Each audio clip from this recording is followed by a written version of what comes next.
In the heart of the ancient world, a tale unfolds that speaks to the core of human nature, the story of Jacob's deception of his father Isaac.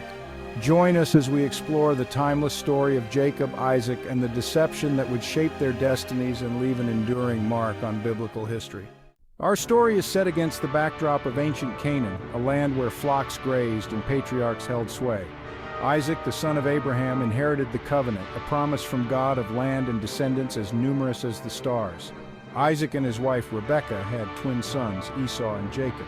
Esau, the firstborn, was a skilled hunter, a man of the outdoors who embodied the rugged spirit of the land. Jacob, on the other hand, was a quiet and introspective soul, more comfortable tending the flocks and staying close to home. Rebekah, a woman of strong will and unwavering loyalty, favored Jacob. As the boys grew, the weight of the birthright, the passing down of the covenant and its blessings, loomed large. In the time of the patriarchs, the birthright was no small thing. Esau, as the firstborn, was entitled to this birthright, a fact that weighed heavily on Rebekah's mind. She had grown to love Jacob more, seeing in him a shrewdness and sensitivity that Esau, in her eyes, lacked. Isaac, sharing a love for the hunt, favored Esau. This difference in temperament between the twins created a noticeable tension within the family. One evening, as the aroma of lentil stew filled the air, a pivotal moment arrived. Esau, famished from a long day's hunt, stumbled upon Jacob preparing a simple meal.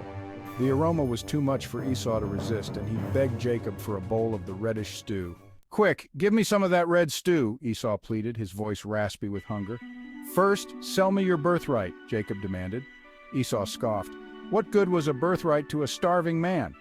With a careless oath, Esau traded his birthright to Jacob for a bowl of lentil stew and some bread. Rebekah, overhearing the exchange, felt a surge of both triumph and trepidation. Jacob, emboldened by his success, finished preparing the meal. Years passed, and Isaac grew old and frail.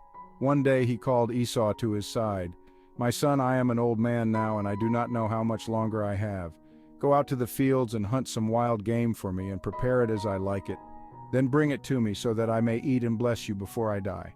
Rebekah, overhearing Isaac's request, knew the time had come for her to act. She quickly summoned Jacob. "My son, listen carefully to what I say. Your father is about to bless Esau, but I have a plan." Jacob was hesitant. "But mother, my brother is a hairy man, and I am a smooth-skinned man," Rebekah reassured Jacob. "My son, let any curse be on me. Just do as I say." Rebekah quickly set her plan in motion.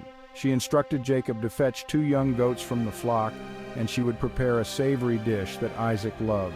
Then she took Esau's best clothes and gave them to Jacob to wear. To complete the disguise, she took the skins of the goats and carefully wrapped them around Jacob's smooth hands and neck. Jacob, though apprehensive, trusted his mother's judgment. Isaac, his vision dimmed by age, reached out and touched his son. The voice is the voice of Jacob, but the hands are the hands of Esau. Despite his suspicions, Isaac accepted the meal and bestowed upon Jacob the blessing intended for Esau. As Isaac finished his pronouncements, Jacob leaned in, drawing the full weight of the blessing into his very being. Isaac, none the wiser, felt a sense of peace settle over him. Jacob, his heart pounding, slowly backed away from his father. He had obtained the coveted blessing, but at what cost? The weight of his deception pressed down on him. Meanwhile, Rebekah, listening intently from outside the tent, felt a cold sweat prickle her skin. Unbeknownst to them, Esau was returning from the hunt, his heart light with anticipation. Jacob, his senses heightened by anxiety, slipped out of the tent just as Esau entered. Their eyes met, and in that brief instant, a silent understanding passed between them. "Father," Esau announced, "I have returned from the hunt and prepared the savory food you requested." Isaac, startled by Esau's sudden appearance, struggled to comprehend the situation. "Who are you?" Isaac stammered. Esau replied, "It is I, your son, your firstborn, Esau." A chilling realization washed over Isaac. He had been deceived. Jacob fled the scene, leaving behind a maelstrom of emotions. Esau, his face contorted in a mixture of disbelief and rage, confronted his father. "Bless me too, my father," he cried out. Isaac, overcome with grief and remorse, could only respond, "Your brother came deceitfully and took your blessing." The words hit Esau like a physical blow. The news of Jacob's deception spread through the camp like wildfire. Esau, consumed by rage and a thirst for vengeance, vowed to kill Jacob. Rebekah, fearing for Jacob's life, knew she had to act swiftly. She summoned Jacob. "My son, your brother Esau is planning to kill you. You must flee at once." "Go now," Rebekah urged. "Flee to my brother Laban in Haran." Tears streamed down her face as she embraced her son, and so, with a heavy heart and a knapsack filled with provisions, Jacob set out on his journey. With a heavy heart and the echoes of Esau's fury ringing in his ears, Jacob fled into the wilderness.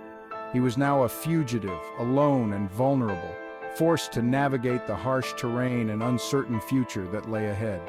The weight of his deception, like a millstone around his neck, threatened to drag him down. He had secured the blessing, yes, but at what cost? He had traded the comfort of family for a life of exile. As days turned into nights, Jacob sought solace in the silence of the wilderness. Back in the camp, Rebekah bore the weight of her decision with a heavy heart. She had sent her beloved son away into the unknown to protect him from the consequences of her own actions. She clung to the hope that one day her family would be reunited, that love would bridge the chasm her actions had created. Jacob's journey to Haran was long and arduous. He traversed desolate plains and climbed treacherous mountain passes, each step a testament to his determination to survive. The wilderness, once a symbol of his isolation, became his teacher, forcing him to confront his flaws and the consequences of his choices. He encountered shepherds and travelers along the way, their stories a tapestry of human experience woven with threads of hardship, resilience, and hope. He learned the value of hard work, the importance of hospitality, and the enduring power of faith in the face of adversity. One night, as he slept under the open sky, a profound vision came to him. He dreamed of a ladder that stretched from earth to heaven with angels ascending and descending, and at the top of the ladder stood the Lord, reaffirming the covenant made with his grandfather Abraham and his father Isaac. This divine encounter transformed Jacob. It was a reminder that even in his exile, even in the depths of his despair, God had not forsaken him. He awoke with a renewed sense of purpose, a glimmer of hope flickering in his heart. He was not just a fugitive running from his past, but a man chosen by God, destined for greatness. After weeks of travel, Jacob finally reached his destination, Haran, the land of his mother's people. He arrived weary and dust-covered, a shadow of the man who had left his father's house. Yet beneath the exhaustion, a flicker of hope remained. He sought out his uncle Laban, his mother's brother, hoping for refuge and a chance to rebuild his life.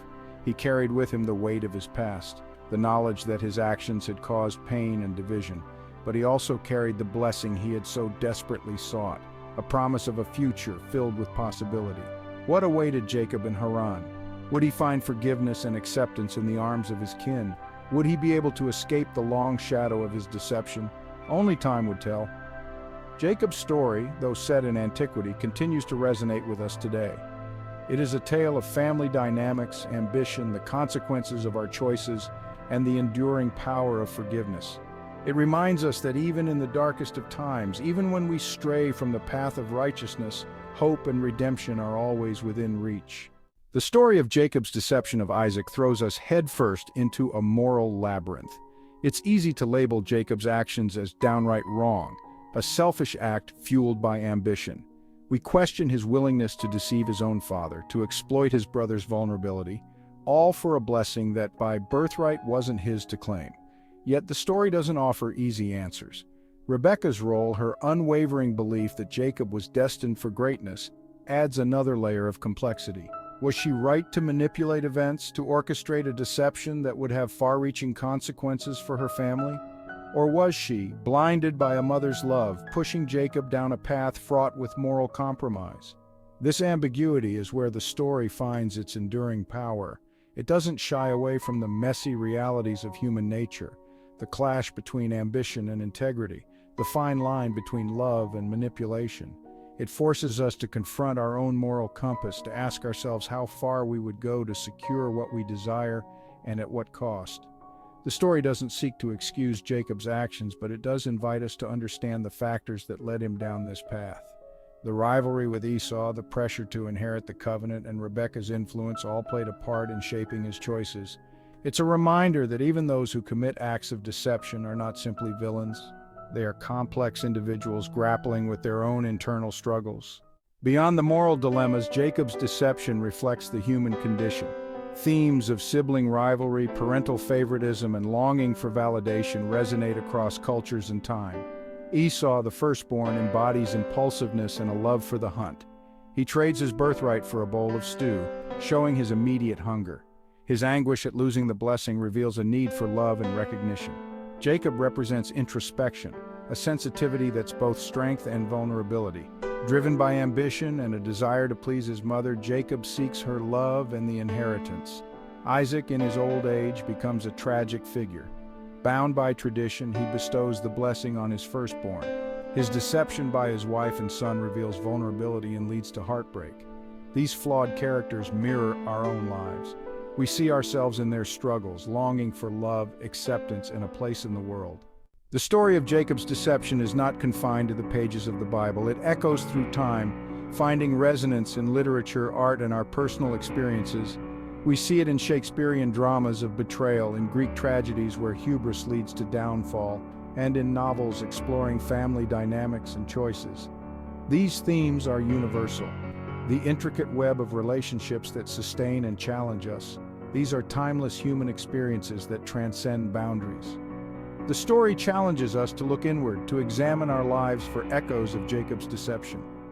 Have we ever been tempted to take shortcuts, to manipulate situations to our advantage? Have we felt the sting of betrayal, the pain of being overlooked?